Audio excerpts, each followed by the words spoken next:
Oi, gente, tudo bem? Hoje eu vou falar de um livro, assim, eu demorei um tempão para ler, não que não fosse ruim, um dos melhores livros do ano, mas é porque é um livro muito longo mesmo. Eu li no Kindle, vou até mostrar para vocês aqui a capinha no Kindle, vou ver se eu edito e coloco também uma capinha colorida, né? E esse livro tem mais 1.100 páginas, assim, né? Então, eu demorei mais por isso. Então, cada capítulo, né, tomando como referência o Kindle, tem, em média, 1 hora e meia. E são 11 capítulos, né? É bem longo.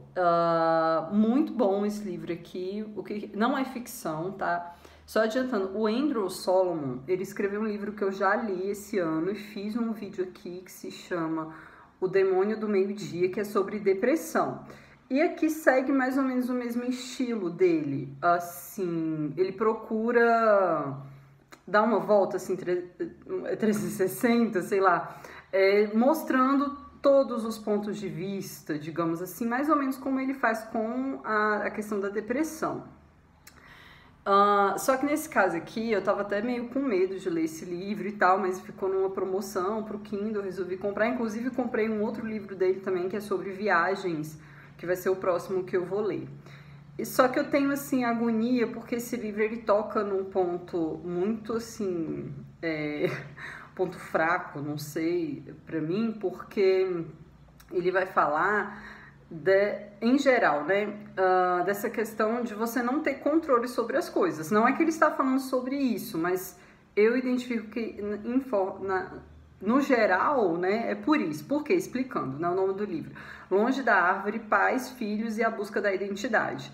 Em resumo, se você tem um filho, eu não tenho, tá? Se você tem um filho, eu acho que é quando cai a ficha de que você não tem controle de nada. Eu acho que a vida da gente tá dando recados assim, a vida, o universo, não sei, Deus, não sei, tá bom? Não sei. Tá dando recado o tempo todo que a gente não controla nada. Inclusive pessoas ansiosas, controladoras, eu tô nesse meio e sofrem muito por isso. Então, a pessoa que tem filho, ela não vai conseguir controlar. Porque se a gente não controla a nossa própria vida, imagina um filho, né? E nesse caso aqui, é bem complicado. Não é que é complicado, né? É porque a pessoa tem filho, não importa se é mãe solo, pai solo, e nasce com alguma coisa ou acontece alguma coisa que não é do jeito que os pais estavam esperando. Eu imagino que os pais esperem que os filhos sejam perfeitos. O que é perfeito? É construído também, né? Mas que não tenham problemas. E que, na verdade, será que são problemas? Né? Ele vai questionar isso. Então, no primeiro capítulo, que é filho, é a questão dele. O que motivou, mais ou menos, ele a escrever esse livro? Que foi essa questão ele é homossexual, ele tem um companheiro, e os próprios... ele tinha dislexia, então, resumindo assim, e a mãe dele foi brilhante, assim, conseguiu lidar muito bem com isso dele ser disléxico, né? Só que quando ele assumiu, não sei, que é homossexual, a mãe não soube lidar muito bem com isso, entende? Então foi bem complicado. E eu imagino que seja não só em relação ao homossexualismo, mas a outras coisas. Isso porque os pais criam expectativas em relação aos filhos. E a gente não sabe nunca a vida desse filho, o corpo desse filho. Não sabe. Acho que vai morrer sem saber. Então, achei bem interessante. Eu acho, inclusive, que se você termina um livro desse... Eu acho que seria importante, todo mundo que tem planos de ser pai e mãe, ler um livro desse, sabe? Pra, tipo, se você conseguir, assim, você vai sofrer bastante, eu sofri bastante, então, no final, tipo, se você quiser muito um filho, você vai saber, lendo esse livro aqui, enfim. Então, é isso, essa parte inicial dessa mãe dele não ter conseguido lidar com o homossexualismo dele. E aí depois ele vai contando várias... eu não sei se é gradativo, entende? Porque ele vai falando... Cada capítulo é uma situação, não é um problema, entende? É uma situação específica de filhos que tem alguma coisa ali, né, que eu vou falar. E aí eu vou pensando, nossa, meu Deus, é muito difícil. Aí depois outro capítulo, nossa, meu Deus, é muito difícil. Depois você nem sabe mais, assim, meu Deus, o que é isso? Tá, todo mundo tem que ir pro céu aqui, pais, mães, enfim, né? E aí começa com os surdos, né?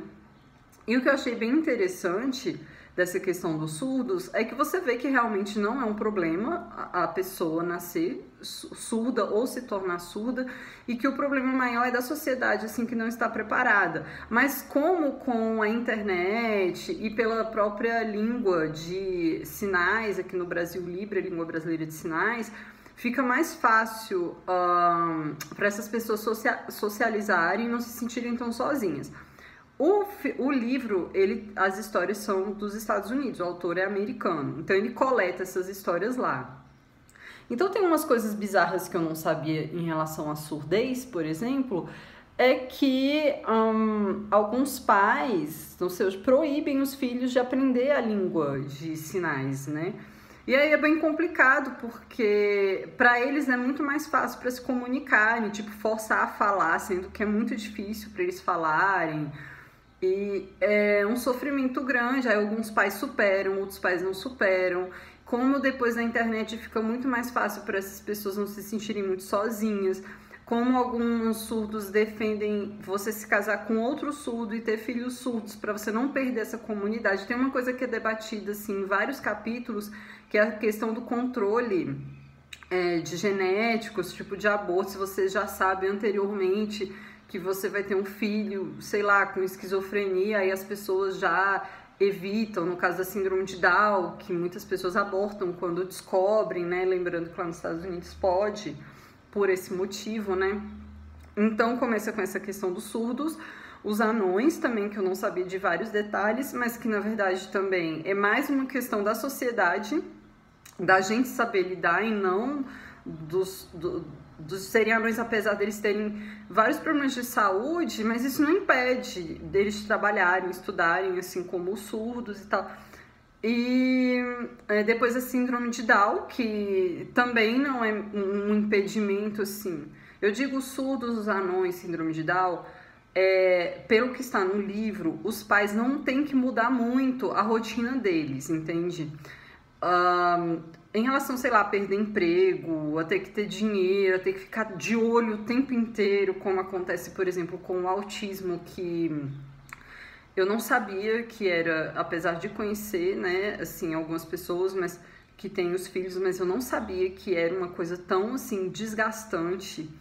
E eu, inclusive, eu fiquei bem chocada com essa situação do autismo, do número de pais nos Estados Unidos, pais e mães e pais, que assassinam os filhos porque não aguentam criar, porque acham que não é difícil ter uma conexão com esse filho, uma conexão emocional. Lembrando que são as impressões do livro, tá, gente? Eu tô falando do que tem no livro e as minhas impressões em relação ao que eu li do livro. Eu não tenho conhecimento, assim, técnico sobre essas coisas. A esquizofrenia também é bem complicada, só que a esquizofrenia ela é normalmente desenvolvida mais tarde, quando é adolescente, jovem adulto, e que é bem complicado também, sabe? E assim, os pais sofrem muito, sabe? Tudo isso aqui, os pais sofrem e normalmente os filhos não sofrem tanto, sabe? A esquizofrenia mesmo, ele dá exemplos de pessoas que se acostumam, assim, quem tem a esquizofrenia, né? E para os pais, assim, lembrando sempre, é sempre aquela questão de ter expectativas que não serão cumpridas, entendeu? De ter aquele filho que faça isso e aquilo e tal. E deficiências também, crianças que têm algum problema na hora do nascimento com oxigenação do cérebro e aí vão ter problemas mesmo, ficam na cama o tempo inteiro, não tem uma expectativa. Tem uns que já conseguem ir para a escola, mas vão ficar numa cadeira assim de rodas, assim, é uma situação bem complicada também. E o tempo todo está sendo permeada essa questão do aborto, sabe? Assim, se você descobre, é ético, é moral você abortar, sabe? E alguns pais, assim, falam, não, eu não abortaria. Ou então, não, se eu soubesse, talvez eu abortasse, mas eu vivo em conflito porque eu amo meu filho, independente da situação dele, né? Não é problema, assim. Então é isso, né? Ele vai falar de surdos, anões, síndrome de Down, autismo, esquizofrenia e depois deficiências, né? E depois algo que é bem curioso, que é como lidar com filhos prodígios, que na verdade a gente acha, nossa, que maravilha, ele até se concentra muito na parte de música, né? De pessoas que se destacam muito. Ele não fala de outras coisas, assim, ele resolve seguir esse caminho da música, e que também é bastante difícil. Porque que tipo de vida que ela tem que levar? Se é legal já meio que explorar, digamos assim, a criança, porque ela tem essa facilidade musical. Facilidade, sim, né? Tipo gênios musicais e tal. Sendo que ela teria que estar fazendo outra coisa, sabe? Bem, essa do prodígio também é complicada, sabe? Não é tão simples assim como a gente imagina, não. Tem pais que exploram os filhos, né? Uma outra questão aí bem puxada. Aqui foi a parte que começou a ficar puxada. Dolorido ler, assim, sabe? Que de filhos, de mães, aí são mães mesmo, tá? Mães que foram estupradas. Então são duas situações. Ou a pessoa aborta, enfim, ou então ela tem esse filho. Então, como é essa relação? As pessoas optam, tá? Assim, são mulheres que elas têm a opção de abortar legalmente, mas elas decidem ter esse filho. Então tem umas que lidam muito bem, elas interpretam como, assim, sei lá, um presente divino, mesmo sendo religioso, assim, algo que tipo, eu vou ter, entende? Eu sou, sei lá, vou ter. E consegue ter filho tranquilo, não? E tem outras que não abortam, poderiam ter abortado, não abortam, mas não conseguem lidar muito bem com esse filho. Tem um livro, inclusive, que fala sobre isso, dessa questão, só que aí vai ser meio que um spoiler, eu não vou falar detalhes. Aquele livro maravilhoso, que é tá bem ali, né? O Peso do Pássaro Morto, da Aline Bay. Vai falar um pouco sobre isso, né? Eu fico com medo de dar spoiler, mas aí a pessoa já vai ter que ter lido aqui, visto boa parte do vídeo. E lembra também... mas eu não vou falar qual é a série, porque senão vai ser o maior spoiler de todos. Enfim, não... enfim, a outra parte não, faltam mais duas, né? São pais e mães que o filho comete algum crime.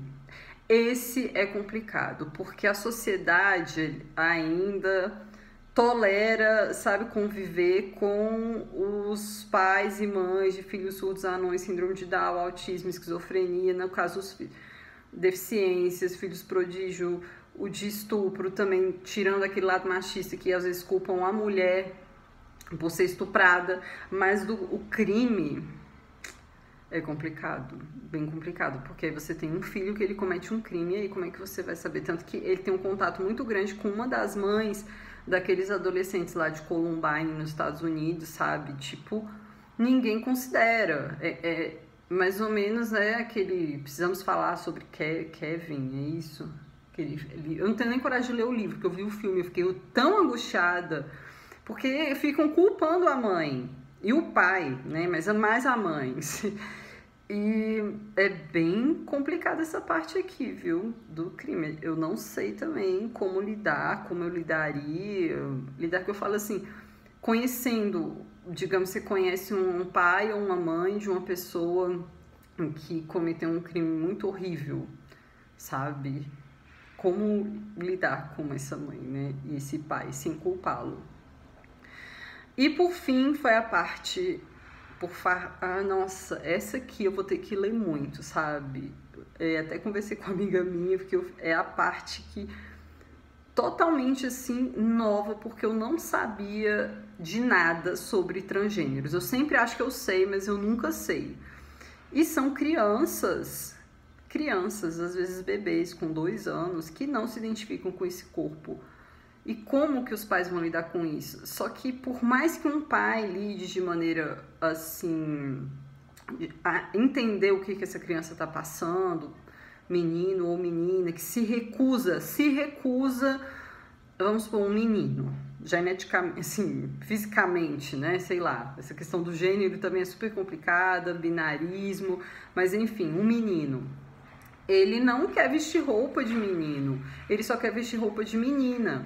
Só que na escola tem muito bullying, né, nos Estados Unidos. Aqui no Brasil eu não tenho muitas notícias, mas eu imagino que sim, porque um caso que ele conta lá, a mulher teve que sair da cidade carregada com os filhos, senão os vizinhos estavam ameaçando de morte, dizendo que era culpa dela, que ela que estava influenciando o filho a vestir roupa de menina. Mas não era o caso, sabe? Você vai fazer o quê? Sabe? E a crianças assim pequenininhas, com 3 anos, que querem cortar o pênis. Então, essa parte foi bem complicada. E como aí a sociedade não tolera isso, porque também não entende o que é, acaba que a própria família fica estigmatizada. Então, não consegue...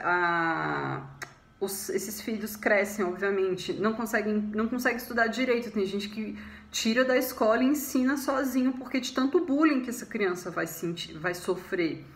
Bullying escroto mesmo, assim, sabe? E aí, gente, é muito assim, como a gente tem que aprender, sabe? A lidar com diferenças.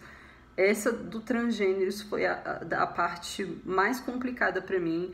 Inclusive, um dos livros que eu comprei sem querer, nem tinha chegado nessa parte ainda, na Flip, que é esse manifesto contrassexual, se eu não me engano, vai tratar disso, né? Que a gente não tem que ter essa coisa muito binária de homem, de mulher, as coisas tinham que ser mais abertas, exatamente para a gente não ter que precisar ficar encaixando as coisas. E quando algo não está encaixado, você estigmatiza, pratica o bullying, pratica esse preconceito. E eu fiquei bastante transtornada. E por fim, assim, né, é que quando o autor, o Andrew Solomon, ele fez toda essa pesquisa, esse trabalho desse livro durante algum tempo, e no final ele já queria ser pai, então serviu como um tratamento, uma terapia, né? Ele, será que agora eu vou ser pai? Mas tem situações que você vai até estragar, né? Mas assim, o companheiro dele, o marido dele, companheiro, né, já tinha uma situação mais tipo de doação de esperma e tal, e eles decidiram aqueles arranjos assim bem contemporâneos de um óvulo de uma pessoa conhecida, eles fizeram uma combinação lá e por fim ele sofreu bastante e ele decidiu também ser pai, mas ele ficou com medo de também sofrer alguma coisa assim, de tanto que ele investigou, conversou com esses pais de ter alguma coisa também, mas por fim dá tudo certo e dá certo o fato de já ter um filho. Mas eu gostei bastante desse livro, acho que quem tem vontade de ter, no meu caso eu não sei ainda, porque essa questão de idade, enfim, mas acho que seria um livro muito importante pra gente, nada prepara a gente pra nada, né? Tem até uma coisa bem legal que eu acho que é a parte da síndrome de Down, que foi uma pessoa fez um texto que é bem famoso, que é tipo Bem-vindo à Holanda, que é mais ou menos assim, você se prepara para uma viagem, se prepara muito tempo, junta dinheiro para... E quando você chega e o avião vai para um local errado e você vai ter que se adaptar nessa outra cidade, porque você seria mais ou menos como ter um filho que você não está esperando aquele filho daquele jeito. Então é mais ou menos isso, mas eu acho que de qualquer maneira, mesmo que não tenha nada disso aqui que foi listado no livro, ter filhos eu acho que é isso, né? É isso, sim, é uma lição pra pessoa, né? Então, gente, é isso. Era pra ter ficado menor, não consegui o vídeo, né? Recomendo bastante essa leitura e para quem gostou eu quero já ler o de viagens, mas deve ser bom também, porque o Demônio do Meio-Dia é maravilhoso, esse Longe da Árvore mais maravilhoso ainda. Então, é isso, tá bom? Espero que tenham gostado do vídeo e até o próximo. Um abraço.